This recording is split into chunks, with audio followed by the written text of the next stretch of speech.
Halo Sobat Football Lovers, kembali lagi di channel Bal News 2. Nah, kali ini di channel ini kami membahas berita seputar olahraga sepak bola. Dari mulai berita timnas Indonesia, informasi Liga Indonesia, informasi Liga seputar internasional. Bagi kalian yang belum subscribe channel ini, bisa langsung di subscribe dan nyalakan loncengnya agar kalian tidak ketinggalan video terbaru dari kami. Baiklah, langsung saja kita masuk ke video pembahasannya. Bela timnas di akhir September, akhirnya striker keturunan tiba. Punggawa Garuda yang bakal tersingkir jika Pascal Struijk gabung timnas. Vietnam sadar kehabisan talenta. Sikap adil Sintayong dipuji. Push like di bawah, lanjut simak informasi selengkapnya sebagai berikut.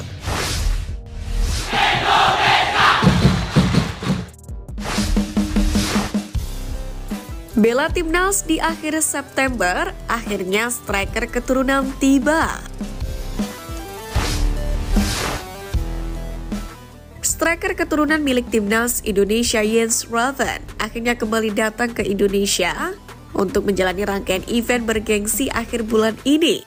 Jens Raven telah bertolak dari Amsterdam sejak hari Minggu kemarin dan ke tanah air untuk bergabung dengan skuad timnas Indonesia U20, yakni untuk persiapan menuju kualifikasi Piala Asia U20 2025. Skuad asuhan pelatih Indra Syafri pun dijadwalkan menghadapi Yaman, Timor Leste, dan Maladewa dalam event tersebut. Rangkaian pertandingan itu pun dijadwalkan berlangsung pada 25, 27, dan 29 September mendatang. Semua laga akan berlangsung di Stadion Gelora Bung Karno, sebagaimana dikutip dari unggahan akun Instagram PSSI. Sebelumnya, Jens Raven tidak ikut saat timnas Indonesia U20 menjalani training camp atau TC di Korea Selatan pada akhir Agustus kemarin. Selain TC, Arkan Kakak dan kawan-kawan pun turut menjalani uji tanding menghadapi Argentina 2-1, Thailand 0-2, dan Korea Selatan 0-3. Masih ada waktu sekitar 9 hari bagi Jens Raven dan timnas Indonesia U20 sebelum memainkan laga penting untuk lolos ke Piala Asia U20 2025. Untuk itu, kehadiran Jens Raven akan menjadi solusi performa buruk timnas U20 pada ajang Seoul Earth on Ice Cup 2024 beberapa waktu yang lalu. Jens Raven sendiri berpotensi promosi ke timnas senior lebih cepat jika mampu menunjukkan ketajamannya di kualifikasi Piala Asia U20 mendatang. Bersama Wilber Jardim, Sintayong sempat menyinggung bahwa keduanya sangat berpotensi menjadi pemain andalan skuad Garuda ke depannya.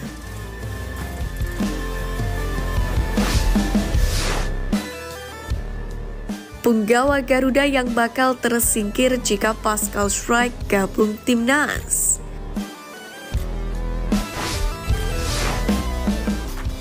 Pertama, Jordi Amat. Posisi pemain Johor Darul Taksim ini paling rentan digusur oleh Struijk. Betapa tidak, kiprah Amat selama berkostum timnas Indonesia bisa dibilang menurun drastis.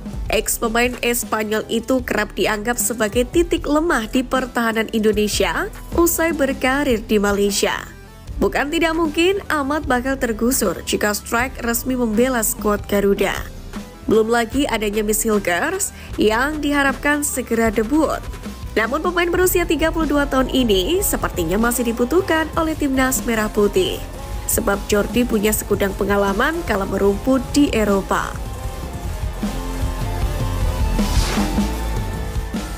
Kedua, Pratama Arhan. Saat ini pemain Suwon FC itu sudah harus bersaing dengan sejumlah pemain di posisinya seperti Nathan Chuaon dan Kelvin Verdong.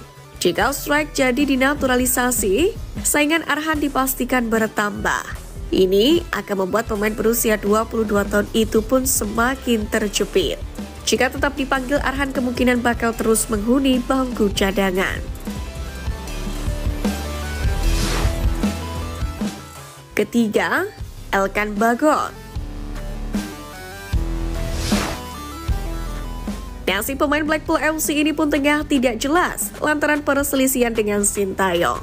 Bagot diprediksi tidak akan dipanggil hingga kedua belah pihak duduk bersama mencari solusi. Kehadiran Strike sendiri bisa jadi bakal membuat pemain berusia 21 tahun ini semakin tersingkir. Bagot jelas harus segera memperbaiki hubungan dengan Sintayong juga performanya di lapangan.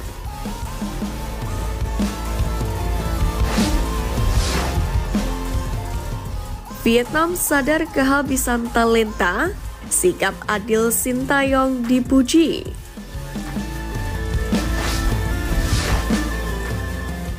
Setelah berhasil menunjukkan performa yang luar biasa di dua laga awal putaran ketiga kualifikasi Piala Dunia 2026, Timnas Indonesia akhirnya mendapatkan sanjungan dari media Vietnam yang sebelum ini lebih nyinyir ke skuad asuhan Sintayong. Hal itu terbukti ketika media Vietnam BGTV baru-baru ini memuji strategi PSSI, yakni mendatangkan pemain berdarah Indonesia di Eropa. BGTV pun mengaku setuju apabila Timnas Vietnam mengikuti kebijakan naturalisasi yang masih memiliki darah keturunan. Sebaliknya, media itu tidak setuju apabila Vietnam hanya menaturalisasi pemain yang tidak memiliki garis keturunan. Kami sangat setuju dengan kebijakan naturalisasi. Namun untuk mewakili warna Timnas Vietnam, pemain naturalisasi harus memiliki darah Vietnam. Seperti yang telah saya sampaikan, saya ingin menegaskan kembali terkait Timnas Indonesia. Pemain naturalisasi mereka wajib memiliki darah Indonesia, memiliki keahlian yang baik, dan bermain di luar negeri. Mungkin kita juga harus mengacu pada sepak bola Indonesia. Tulis BGTV. Meski memiliki banyak pemain keturunan, BGTV juga memuji sikap adil Sintayong dalam memilih pemain inti. Pasalnya, Sintayong tetap memberikan kepercayaan kepada pemain lokal yang memiliki performa mentereng. Dengan begitu, setiap pemain memiliki peluang untuk bersaing memperebutkan posisi inti di Timnas Indonesia. Menariknya, jurnalis Vietnam Quoc Pong menilai program naturalisasi sulit untuk diterapkan di negaranya. Pong juga mengaku bahwa orang-orang keturunan Vietnam juga tak banyak yang bisa bermain sepak bola dengan baik. Walhasil hingga saat ini hanya ada nama Van Lam dan Philip Nguyen saja yang berhasil dinaturalisasi.